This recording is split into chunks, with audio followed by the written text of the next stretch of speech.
مولانا الإمام الحسن سموه 5 مرات ونجا من السم. 5 مرات ونجا.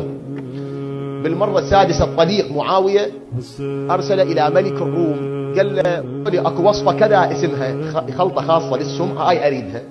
ملك الروم دز معاوية قال له إحنا هاي الخلطة ما نعطيها لكل أحد، هاي خطرة، هاي إذا نريد نصفي أعدائنا نستخدمها. قال له أنا عندي أعداء عدو أرضه إياه، وش تريد في مقابلها أعطيك، لأن هذا لحد الآن سميته 5 مرات ما صار بيش ينجو من الموت، هاي المرة ما أريد ينجو. مولانا جاب دزله خلطة خاصة وخالها في وعاء يختلف عن الأوعية السابقة اللي كانوا يدزوا له سم بيها. لما سأل هذا الجاب هاي الخلطة قال له ليش الوعاء يختلف؟ قال له تلك الأوعية ما تتحمل حرارة هذا السم. إيه هذا كلام واقع، مو أبدا بتشيك، واقع. زين هاي شنو من سم هذا؟ صائم طاوية الأحشاء أول ما يفطر على لبن مسموم ذاب به كل هذا السم. هاي الخبيثة جعدة لعنة الله عليها وعلى أبيها وعلى أخيها وعلى بيتها المشؤوم كله،